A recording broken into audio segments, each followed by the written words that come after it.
I think that there's one thing that has not been talked about enough, and I just want to say it as part of our Thanksgiving. Matthew Archbold. I just think you have to say it. I think you have to say it out loud, and we want to do that. Yeah, it's got to be Matthew. His name should come up in every conversation. Yeah. Good morning. It's time for our conversation with the one, the only Matthew Archbold, the aforementioned, one of those responsible for it, the big conversion throughout our country. Good morning to you. What's on the mind of Matthew Archbold this morning? So my son just came down a little while ago, and I was talking to him about Lent, and he had told me all the things he's giving up. And I informed him, because he had it in his head, Lent ends on Sunday, Easter Sunday.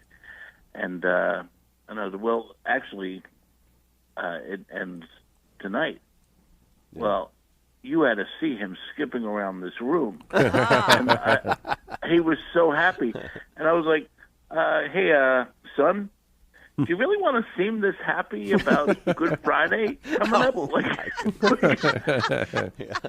he gets why we call it good, see? Is this really appropriate, though? I'm a little unclear. So I'm a little unclear about my entire family's reaction. So my daughter at college, she was lecturing at the Mass, and she went up, and you know how everyone on Palm Sunday does their different parts, and she had the part of crucify him. She wasn't thrilled. She doesn't know why she was picked for that. I said she should probably look into that, but so she goes up, and she's at the podium, and she realized the first time she said it, crucify him, that the microphone wasn't working. So she said, okay, I realize I have to really, really project my voice. Oh, no. To be heard. But they fixed the microphone. No. Without her knowing. Right. So when she yelled out, crucify him, it really looked like she went method. Right, yeah. Like she really, really, really wanted this to happen. Yeah.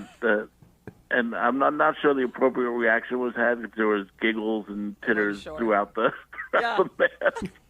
But other than that, it went well. That's hilarious. Oh, and it was great. It was great to see so many people so many young people at a Mass. It was just great. That's wonderful. Well, we were just talking about the large number of conversions or people coming into the church, but I found on your website, Creative Minority Report, how even some sports players, even though we're not talking Catholic necessarily, but are not afraid to stand up for what they call unrighteousness and righteousness. And I think, again, that is such a good sign that they have the strength to do this. It's amazing. And, a lot of people are so it's Jaden Ivey from the Bulls. He stood up and he said, as a Christian, he doesn't think, Pride Month should be a thing. And he was immediately dismissed by the Bulls, which is, to think of all the political statements and the crazy statements made by players and coaches throughout the years. But this is the line in the sand, It really does tell you who controls our society, and that's the line in the sand that you can't go past. And he's out. And so it'll be interesting. And the funny thing is that, there's so many Christians in sports right now. I really do wish that a bunch of them would just join together and protect each other right now with that. Yeah. And now is the perfect moment for it. Now, because we are all feeling this. We are all noticing this, that something is happening.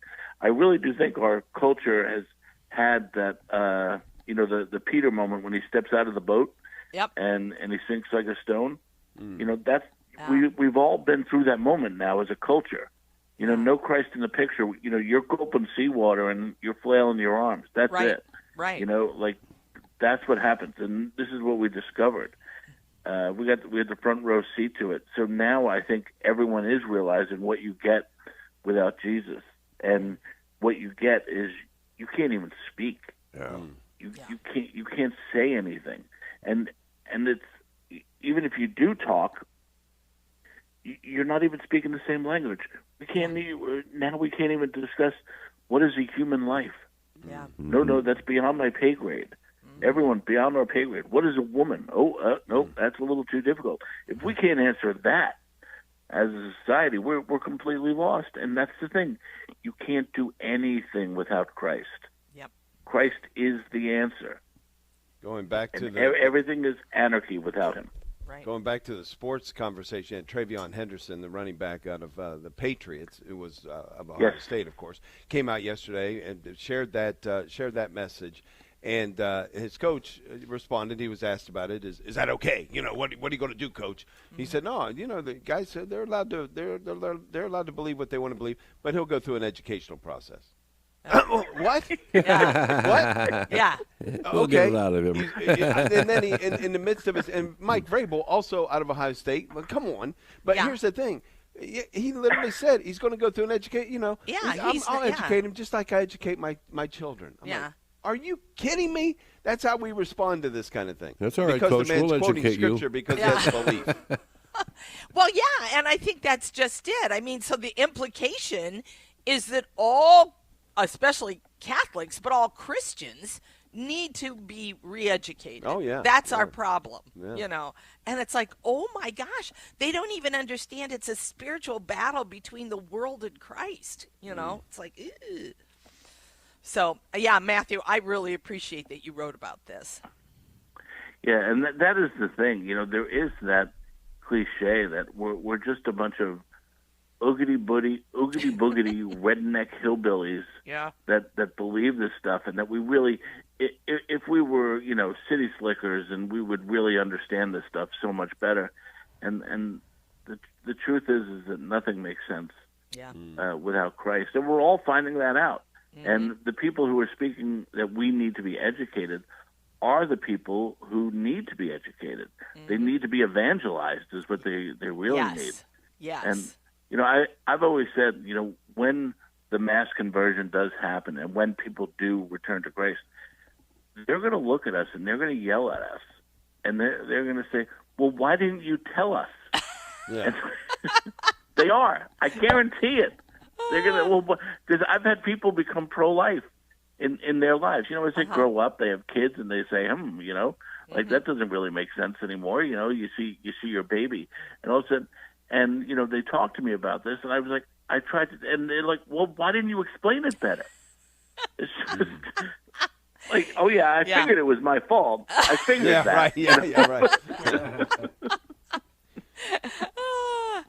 Well, and it is, it's that moment of grace. I mean, you can talk to your blue in the face, but until people somehow hit this moment of grace in their lives where they open up to it, but we got to keep talking. That's the thing. I mean, we got to keep proclaiming the gospel and not give up. I always remember that moment. Remember the name Whittaker Chambers? He was a Soviet spy. Yep. Oh, yeah. And, and he said his whole life changed by looking at his baby's ear and seeing how intricately it was formed, and that completely changed his life. You never know where grace is coming from, but it's coming. Beautiful. CreativeMinorityReport.com. Matthew Archbold, thanks.